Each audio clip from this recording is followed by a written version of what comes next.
बार बार हस्तमैथुन करने या वीर्य निकालने के प्रभाव पर कई शोध हुए और आमतौर पर यह पाया गया कि नियमित रूप से वीर्य निकालने से किसी भी प्रकार की हानि नहीं होती, बल्कि यह स्वास्थ्य के लिए अच्छा ही माना गया है। पर ऐसा सिर्फ मेडिकल साइंस ही मानती है। लेकिन कई बार ऐसा देखा गया है कि मेडिकल साइंस समय और खोज के आधार पर अपना निर्णय बदल देती है। वहीं बात करें आयुर्वेद की, तो आयुर्वेद में वीर्य यानी शुक्र का विशेष स्थान और महत्व है। आयुर्वेद के प्राचीन ग्रंथों जैसे कि चरक संहिता, सुश्रुत संहिता और अष्टांग हृदय में वीर का गहन वर्णन मिलता है। इन ग्रंथों में वीर को ओज, तेज और जीवन शक्ति के रूप में देखा गया है। और आज के इस वीडियो में हम विस्तार से जानेंगे कि वीर्य कैसे बनता है, मेडिकल साइंस और आयुर्वेद में इसके क्या इम्पोर्टेंस है, हस्तमैथुन करना चाहिए या नहीं करना चाहिए। तो चलिए विस्तार से जानते हैं। आयुर्वेद में वीर्य को शरीर का 7वीं और अंतिम धातु माना गया है, जो शरीर को ऊर्जावान, रोग मुक्त और जीवन शक्ति से भरपूर बनाता है। यह केवल बच्चे पैदा करने व फिर मजे लेने के लिए नहीं है, बल्कि यह शरीर के संपूर्ण मानसिक और शारीरिक क्षमताओं को बढ़ाता है। आज से करीब 300 ईसा वर्ष पूर्व महर्षि चरक का जन्म हुआ था। महर्षि चरक को आयुर्वेद के जनक व आयुर्वेद के पिता के रूप में भी जाना जाता है। इनकी सबसे प्रसिद्ध कृत चरक संहिता है, जिनमें इन्होंने वीर के बारे में कई महत्वपूर्ण श्लोक लिखे हैं, जैसे कि रसाद रक्तम रक्ताच मांस मांसान मेदो मेदसस्ति अस्थिरमज्जा मज्जाया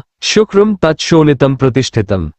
इस श्लोक में इन्होंने साफ साफ बताया है कि हम जो कुछ भी खाते हैं उससे सबसे पहले रस यानी प्लाज्मा बनता है, और प्लाज्मा से खून बनता है, और रक्त से मेद बनता है, और वसा से अस्थि बनता है, अस्थि से अस्थि मज्जा बनता है, और अंत में मज्जा से शुक्र बनता है। वीर्य को महर्षि चरक ने ऊर्जा और जीवन शक्ति का केंद्र बताया है। इसके नाश होने से शरीर कमजोर व रोगी हो जाता है। वहीं पर अगर बात करें आचार्य वाग्यभट्ट की, तो इन्होंने अपने कृति अष्टांग हृदय में वीर्य को शरीर का तेज या फिर ओज कहा है। ओज स्थिर स्थिर धात्वाश्रयम देहमाश्रितम।